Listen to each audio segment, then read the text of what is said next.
देशभक्त के इस स्पेशल ब्रॉडकास्ट में आपका स्वागत है। राहुल गांधी ने फिर से इलेक्शन कमीशन के खिलाफ हाइड्रोजन बम ना सही लेकिन एक हीट सीकिंग मिसाइल, एक बैलिस्टिक मिसाइल तो मार ही दिया है। इलेक्शन कमीशन की क्रेडिबिलिटी को और ठेस पहुंचाते हुए आज राहुल गांधी ने साफ साफ चीफ इलेक्शन कमिश्नर के खिलाफ मोर्चा खोल दिया और बोला कि वो वोट चोरी जो कर रहे हैं उनका बच बचाव कर रहे हैं, डेमोक्रेसी को ठेस पहुंचा रहे हैं, कॉन्स्टिट्यूशन का अपमान कर रहे हैं।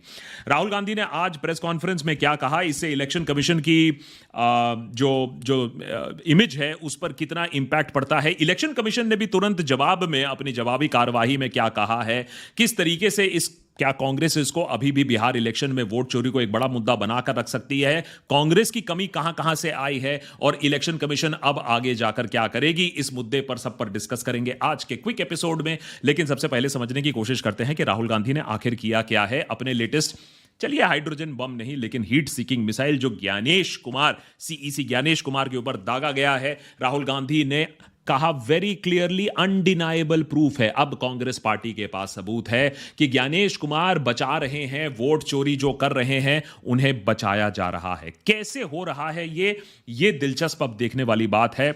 राहुल गांधी कह रहे हैं एक ताकत है, एक फोर्स है, समवन है जिसने एक सेंट्रलाइज क्रिमिनल ऑपरेशन बनाकर रखा है जिससे इलेक्शंस चोरी किए जा रहे हैं। और आनंद में यह मिला है उन्हें कैसे 6000 डिलीशन एप्लीकेशन हुआ नहीं, पकड़ा गया, रोका गया, लेकिन कैसे 6000 डिलीशन एप्लीकेशन भरे गए थे बाय इंपर्सनेटिंग वोटर्स, कि कैसे वोटर्स को इंपर्सनेट करके स्टेट से बाहर ऑटोमेटिक ऑनलाइन ईसी फॉर्म भर के कर्नाटका से बाहर नंबर्स का इस्तेमाल करके कांग्रेस के वोट्स को टारगेट करने की कोशिश की गई है। यह सबसे बड़ा जो एक एलिगेशन है वो है राहुल गांधी का। और राहुल गांधी बार बार एक ही बात कह रहे थे कि मैं इस स्टेज पर आकर ऐसा कुछ नहीं बोलूंगा, क्योंकि शायद उन्हें भी अच्छी तरीके से मालूम है कि अगर कुछ गलत मिला तो डिस्क्रेडिट करना बहुत आसान है जहां तक सरकार और ईसी की बात है। तो उन्होंने कहा है कि मैं इसीलिए समय ले रहा हूं, इसीलिए हाइड्रोजन बम अभी भी निर्माणित हो रहा है, उसकी ट्रायल एंड टेस्टिंग चल रही है, तभी हाइड्रोजन बम फोड़ा जाएगा जब मैं 120% अश्योर्ड हूंगा कि जो फैक्ट्स मैं बोल रहा हूं बिल्कुल सही है। इसी बात को दोहराते हुए राहुल गांधी ने यह क्लेम किया है कि आज के प्रेस कॉन्फ्रेंस में जो कुछ उन्होंने कहा है वो 120% बैक्ड है। देखें कैसे बैक्ड है या कैसे नहीं।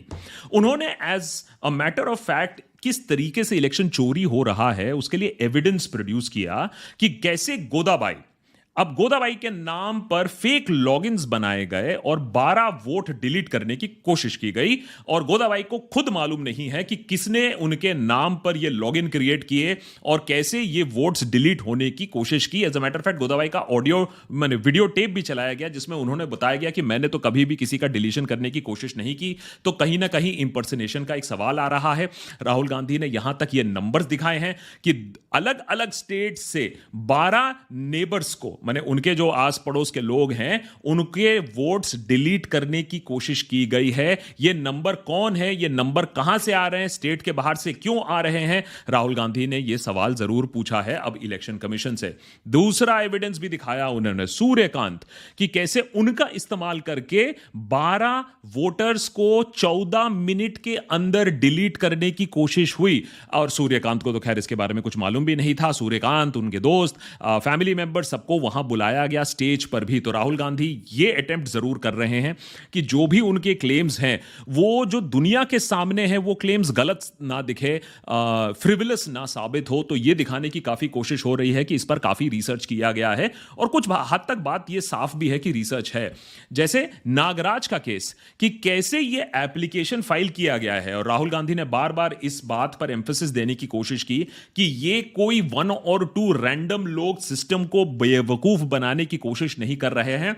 एक सिस्टमाइज्ड, सेंट्रलाइज्ड, ऑटोमेटेड सिस्टम से चल रहा है। जैसे नागराज का नाम लिखकर 2 एप्लीकेंट्स 36 सेकंड्स के अंदर 2 एप्लीकेशंस फाइल किए गए थे, जो कि ह्यूमनली इम्पॉसिबल है। तो वो कह रहे हैं कि इसके पीछे एक बड़ा और षड्यंत्र है, इसके पीछे एक मैकेनिज्म है। और इसका एक और प्रूफ उन्होंने ये दिया कि जो डिलीशन के एप्लीकेशंस आ रहे हैं उनका सीरियल नंबर 1 ही क्यों होता है।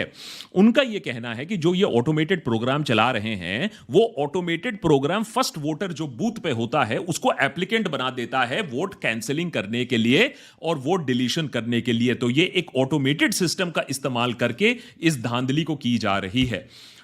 अब बात आती है, और ये बात हमने देशभक्त पर जो हमने प्रीवियस एपिसोड्स बनाए हैं उसको भी आप देख लीजिएगा, हमने बार बार कहा है कि इसमें 2 पॉइंट्स हैं। एक कि कहीं ना कहीं धांधली हो रही है या नहीं हो रही है, सिस्टम को चीट किया जा रहा है, सिस्टम में कमियां हैं, खामियां हैं, उसे एक्सप्लॉइट किया जा रहा है, सीईसी अवेयर है, नहीं अवेयर है, प्रोसेस में सवाल उठते हैं या नहीं उठते हैं।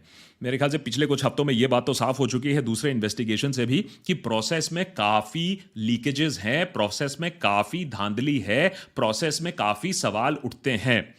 दूसरा सवाल उसके बाद आता है, अगर ये पहला सवाल आप मान लेते हो, चाहे आपकी जो भी पॉलिटिकल लीनिंग हो, हमें फर्क नहीं पड़ता है, लेकिन अगर आप ये बात समझ लेते हो कि अगर इसमें लीकेजेस हैं, अगर इसमें प्रॉब्लम है तो उसको सुधारने की जरूरत है। और यहां आता है दूसरा एलिगेशन कि ये जो लीकेजेस हैं, ये जो लूपहोल्स हैं, उन्हें इस्तेमाल किया जा रहा है एक पार्टी विशेष को फायदा पहुंचाने के लिए और एक पार्टी विशेष के वोट काटने के लिए। ये जो दूसरा पॉइंट है, ये कांग्रेस को अभी भी और डिटेल में साबित करना है। लेकिन आज इसीलिए राहुल गांधी ने फिर से बोला कि जो डिलीटेड डिलीशंस हो रही हैं, टारगेटेड डिलीशंस हो रही हैं, वो कांग्रेस के बूथ्स में ज्यादा हो रही हैं कि उन्होंने पाया इस कंस्टिट्यूएंसी में जो 10 बूथ्स हैं जहां सबसे ज्यादा डिलीशन हुई वो कांग्रेस स्ट्रॉन्ग होल्ड्स हैं। 10 में से 8 कांग्रेस ने ही यहां जीती थी। तो राहुल गांधी का यह भी मानना है कि ना सिर्फ धांधली हो रही है, चोरी हो रही है, लेकिन यह रैंडम नहीं है, यह कांग्रेस पार्टी को इंपैक्ट करने के लिए किया गया है। और जो सबसे बड़ा एलिगेशन आप मान लीजिए, जो लालछन लगाई गई है इलेक्शन कमीशन के ऊपर, वो ये है कि ये कोई नई चीज वो बता नहीं रहे हैं। कर्नाटका सीआईडी इस पर काम कर रही है, इलेक्शन कमीशन को इसके बारे में मालूम था। 18 चिट्ठी लिखी गई हैं 18 महीनों में, और चीफ इलेक्शन कमिश्नर और election commission of India information supply नहीं कर रही है कर्नाटका सीआईडी को। देयर बाय राहुल गांधी कह रहे हैं, इस बूते पर राहुल गांधी कह रहे हैं कि सीईसी इस जो वोट चोरी जो लोग कर रहे हैं उन्हें बचाने की कोशिश कर रहे हैं। एंड ये एक काफी सीरियस एलिगेशन है कि किस तरीके से, और सोचिए इस तरीके का सार्काज्म भी इस्तेमाल किया जा रहा है अपने प्रेजेंटेशन में, जहां राहुल गांधी कह रहे हैं, क्रोनोलॉजी समझिए कि किस तरीके से एफआईआर फाइल हुआ था फरवरी 2023 में, फिर मार्च 2023 में कर्नाटका सीआईडी को ईसीआई को चिट्ठी लिखी गई कि सारी डिटेल्स बताइए। ईसीआई ने पार्शियल इंफॉर्मेशन दिया, वो भी अगस्त में जाकर, इतने महीनों में जाकर, और उसके बाद से चिट्ठी लिखी जा रही हैं, चिट्ठियों पर चिट्ठी लिखी जा रही है कि भैया हमें इंफॉर्मेशन दो, कौन है ये लोग, कहां से आ रहा है ये इंफॉर्मेशन, सेंट्रलाइज्ड इंफॉर्मेशन, इसकी आईपी, इसके डोमेन, इसका जो एसएमएस है, अप्रूवल सिस्टम जो ऑनलाइन फाइलिंग होती है, ये कहां से आ रहा है, हमको नंबर डिटेल दीजिए तो हमें समझ में आता है कि स्रोत कहां है। ये स्रोत पता नहीं लगने दे रहा है इलेक्शन कमीशन। अब आप यहां एक और सवाल पूछोगे कि अरे अगर ऐसे कुछ केसेस हो भी गए तो क्या फर्क पड़ता है। मैं आपको बता दूं कि इतने सारे केसेस, इतने सारे लोकसभा असेंबली कंस्टिट्यूएंसीज में आपको मिलेंगे कि 500 से 1000 वोट से इधर उधर इलेक्शन की हार जीत डिसाइड हुई है। तो याद रखिए, अगर छोटे लेवल पर भी सेंसिटिव कंस्टिट्यूएंसी में धांधली की गई है, अगर क्लोज कॉन्टेस्ट में धांधली की गई है, तो पूरे इलेक्शन का रिजल्ट बदल सकता है। स्टेट लेवल पर और नेशनल लेवल पर भी 2-4% से पूरा का पूरा रिजल्ट बदल सकता है। तो ये एलिगेशन तो काफी सीरियस है, इस पर कोई डाउट नहीं है। सवाल अब उठता है कि क्या इलेक्शन कमीशन इस सब के बारे में जानता है। राहुल गांधी का कहना है खुले प्रेस कॉन्फ्रेंस में कि इलेक्शन कमीशन का ना ही जानना है, इलेक्शन कमीशन इन लोगों को बचा रही है जो एक सेंट्रलाइज सिस्टम चला रहे हैं धांधली करने के लिए, वोट चोरी करने के लिए। और यह सबसे बड़ा एलिगेशन है यहां। और साथ ही साथ महाराष्ट्र का एक एग्जाम्पल भी यहां लिया गया कि डिलीशन तो हो ही रहा है, लेकिन एडिशन भी देखिए किस तरीके से हो रहा है। राजौरा असेंबली में महाराष्ट्र में 6850 फेक ऑनलाइन एडिशंस की बात की जा रही है। उसी फैक्ट्री से, उसी सेंट्रलाइज सिस्टम से लोगों को ऐड भी किया जा रहा है, लोगों को डिलीट भी किया जा रहा है। और राहुल गांधी का कहना है कि इसी तरीके से जो हमने पहले प्रेस कॉन्फ्रेंस में भी किया था, गलत नाम, गलत एड्रेस, न्यूमेरिकल्स लगा लगाकर फेक नेम्स, फेक एड्रेसेस से वोटर्स को ऐड किया जा रहा है।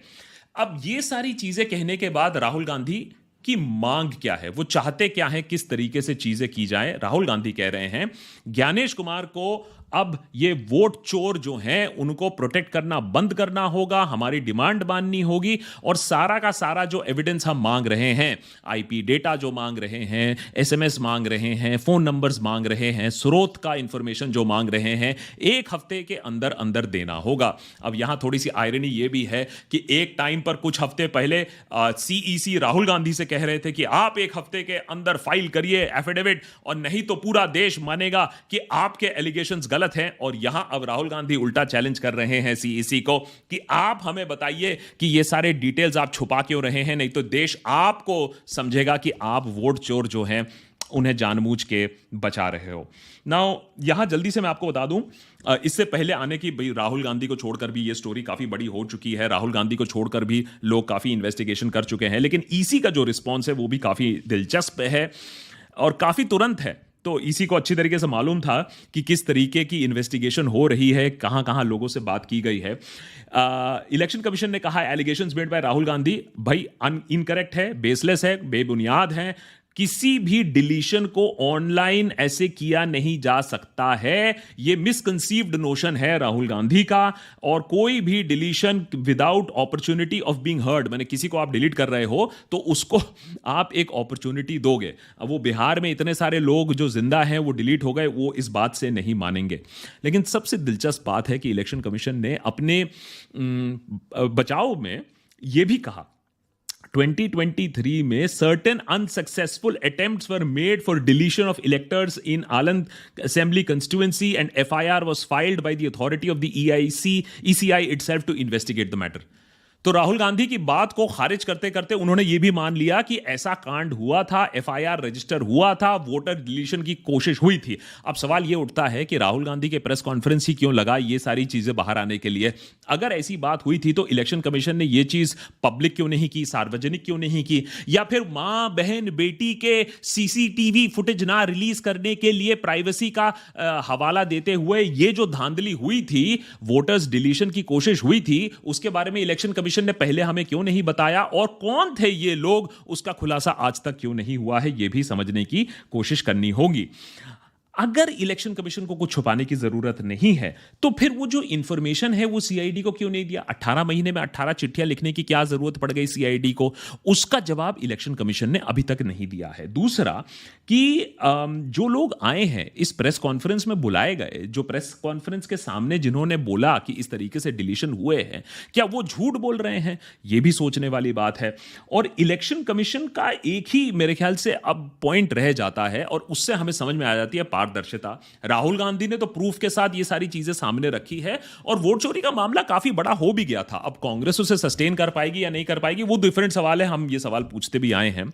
लेकिन इलेक्शन कमीशन को अगर अपनी इंटेग्रिटी को बचाना है, अगर अपनी नॉन पार्शियलिटी को दिखाना है, तो कहीं ना कहीं आपको सुप्रीम कोर्ट के पास जाकर किसी तरीके का एक ट्रांसपेरेंट ऑल पार्टी मेंबर एक कमिटी बैठाकर, एक एसआईटी बैठाकर दिखाना पड़ेगा। मैं तो कहता हूं कि भैया इसमें जॉइंट पार्लियामेंट्री कमेटी बैठाओ और यह पता करो कि कितनी धांधली हुई है इस तरीके की, कितनी लीपापोती करने की कोशिश हुई है, छुपाने की कोशिश हुई है। जिस तरीके से चीजें अब बाहर निकल रही हैं तो धांधली तो हुई है। अब राहुल गांधी का कहना है धांधली कांग्रेस को नुकसान पहुंचाने के लिए हुई है। इलेक्शन कमीशन का कहना है कि नहीं नहीं, हमने धांधली टाइम रहते हुए रोक दी। लेकिन अगर एक कंस्टिट्यूएंसी की बात है तो देश भर में भी और जगह भी ऐसा कांड हुआ है, नहीं हुआ है, हाँ या ना में जवाब तो हमें जरूर चाहिए। यहाँ कुछ प्रॉब्लम्स कांग्रेस की भी हैं, उस पर आने से पहले मैं आपको ये भी बता दूं कि ये स्टोरी एक्चुअली राहुल गांधी से आगे बढ़ चुकी है। अगर आप देखें जो प्रेस्टिजियस पब्लिकेशंस हैं जो इन्वेस्टिगेटिव रिपोर्टिंग करती हैं, उन्होंने अपने इंडिपेंडेंट रिपोर्ट्स में भी पाया है कि बिहार एसआईआर में कैसे अनयूजुअल पैटर्न है। जो वोटर लिस्ट डिलीशन है उस पर सवाल ऑलरेडी खड़े हो चुके हैं जहां तक बिहार की एसआईआर की बात है। आर्टिकल रिपोर्टर्स कलेक्टिव ने भी अच्छा काम किया है, फोटो मैच डुप्लीकेट्स और भर भर के मिले हैं इन्वेस्टिगेशन में। और ये इंडिपेंडेंट छोटे पब्लिकेशंस हैं जिन्होंने भांडा फोड़ किया है कि किस तरीके की ये जो नया इंटेंसिव जो रोल बन रहा है उसमें कितने लीकेजेस हैं, कितने प्रॉब्लम हैं।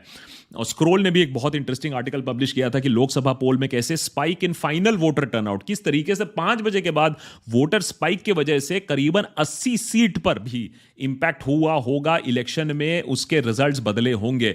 और न्यूज लॉन्ड्री की भी एक बहुत इंटरेस्टिंग रिपोर्ट है फर्रुखाबाद में किस तरीके से वोटर डिलीशन से बीजेपी को एक थिन विक्ट्री मार्जिन में मदद शायद मिली हो। तो ये सारी चीजें हैं जिसका जवाब देना होगा, लेकिन ऐसा नहीं है कि राहुल गांधी को कोई चीजों का जवाब भी नहीं देना होगा। राहुल गांधी को एक चीज का जरूर जवाब देना होगा। आज के प्रेस कॉन्फ्रेंस में राहुल गांधी कहते हैं कि भैया what I am doing is not my work. My work is to participate in the democratic system. My work is not to protect the democratic system. अब ये कागजी कार्रवाई में ठीक लग रहा होगा that it is not my work to protect the democratic system. It is the work of the institutions of India. They are not doing it, so I have to do it. भैया institution काम नहीं कर रही है, हमको मालूम है। Media काम नहीं कर रही है, हमको मालूम है। आप ये भी कह सकते हो कि भाई it is not my work to do this investigative work, it is the work of the media. अब मीडिया नहीं कर रही है, काम तो आप ही को करना होगा, विपक्ष तो आप ही हो, लीडर ऑफ ऑपोजिशन तो आप ही हो। और कहीं ना कहीं ये सारी जो इंस्टीट्यूशंस जो काम करना बंद कर गई, मीडिया जो काम करना बंद कर गई पिछले 10-11 सालों में, वहां तब विपक्ष क्या कर रही थी। और यहां आता है एक सवाल। आज राहुल गांधी कह रहे हैं कि इलेक्शन कमीशन से तो हमें खुद मदद मिल रही है, इलेक्शन कमीशन के अंदर से लोग आकर राहुल गांधी को हेल्प कर रहे हैं, बड़ी अच्छी बात है। मेरा सवाल यह है कि फिर जब ये धांधली हो रही थी, जब ये कांड करना शुरू हुआ था, तब विपक्ष कहां थी? तब विपक्ष के years Was it not to the ground?